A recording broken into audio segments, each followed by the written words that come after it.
ማስታወቂያ ስለ ወልዲያ መድረሳ ያው እንደሚታወቀው በጣም ከፍተኛ አገልግሎት የሚሰጥና በኢትዮጵያ ውስጥ አሉ ከሚባሉት እስላማዊ እንቅስቃሴዎች አንዱ መገለጫ የሆነው ነበር። ያው በአህባሽ ምክንያት በመሐከል ተደናቅፎ ወስደውት የተወሰነ ጊዜ ካቆዩና የተለያዩ የድርጅት አካላቶችን ታጠፉ በኋላ እንደገና ማስተዳደርን ሳይችሉ ሲቀሩ ተተመለሰ በኋላ ግን ወትሮ ይመራ የነበረው በበጎ አድራጊዎች ድርጅት ነበር በዚህ ሀገር በአለል ኸይሮች ማለት ነው። መንግስት ወሰደው ማለትን ሲሰሙ እጃቸውን አንስተው ባጀታቸውን ወደ ሌላ ሀገር ወስደው አሁን ተመልሶ ሲመጣ ወይ በዛ በነበረው ድርጅት ወተዘር አልቻለም እነሱ አውድመውታል። አንዳንዶቹም እንደው ያልተመለሱም አሉ። ለምሳሌ ሆቴል አለው ሆቴሉን አልመለሱም። የሚገርም ነገር ባዶ መድረሳ ነው የመለሱላቸው እና አሁን በጣም አደጋ ላይ የወደቀ ስለሆነ ይሄን ነገር አልሆነልንም ብለን ብንሰጣቸው ተነጭራሹ 40 አመት በሙሉ አገልግሎት የሰጠ መድረሳ ያው እጃችን ሊወጣ ነውና ባካቸው የተወሰነ ጊዜ ተባበሩን የሚል ጥያቄ ቀርቦ ያው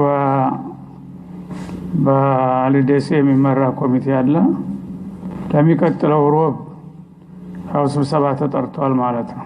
ሁሉም በተቻለ መጠኑ ሴቱም ወንዱም በቅርብም በሩቅም ያለው በዚህ ነገር ላይ ያው ተሳትፎ ማድረግ አስፈላጊ ነው ማለት ነው። ለማንም ብለን ሳይሆን የወለድናችን። ስለዚህ ይሄንን አሁንም ያው በዋስታብ ትናንትና የተነገረው ቅንጭብ መልእክት በደንብ ስላልተቀረጸ አሁንም ይሄንን አጠናክራችሁ አስተዋውሱልኝ ስላሉ ነው። ይሄንን ምናልባት እንግዲህ ሁላችሁም በሰማችሁበት የምታውቋቸው ወታዎች ሁሉ መልእክቱ እንዲሰራጭና ለሮብ የተጠናከረ ፕሮግራም እንዲካሄድ አስተዋጽኦ እንድታረጉ ነው የምንለው። አላህ ይወፍቅ الجميع صلى الله وسلم على النبي عليه السلام خير فلاقيوች ኑ በጋራ እንስራ። ታላቅ የዝግጅት ጥሪ በሪያድና አካባቢዋ ለምትገኙ ሙስሊሞች በሙሉ የወልዲያ ሰላም መድረሳ የገቢ ማሰባሰቢያ ፕሮግራም ካወሊያ በመቀጠል የኢትዮጵያ ሙስሊሞች ታላቅ ተቋም የሆነውን የወልዲያ ኢስላማዊ ትምህርት ቤትን ለመታደግ የቀረበም ታላቅ ፕሮግራም። በዚህ ፕሮግራም ላይ የተለያዩ መሻይኾች ይገኙበታል።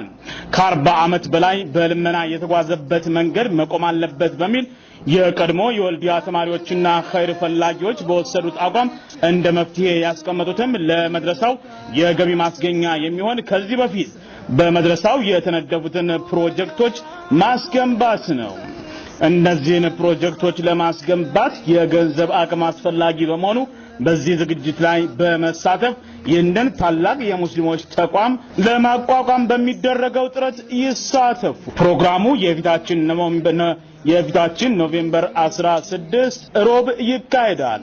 ፕሮግራሙ የሚካሄድበት ቦታ በእስቲራሃተ ሰላም ጅኑብ ሪያድ ከሐረም ሱቅ በስተጀርባ ከመግሪብ ሶላት በኋላ ይጀምራል። በዚህ ፕሮግራም ላይ በመሳተፍ ለትምህርት ቤቱ ያለዎትን አጋርነት ይግለጹ። እንዳመልጦ ሮብ ቀጠሮ በእስቲራሃተ ሰላም خير فلاقيوች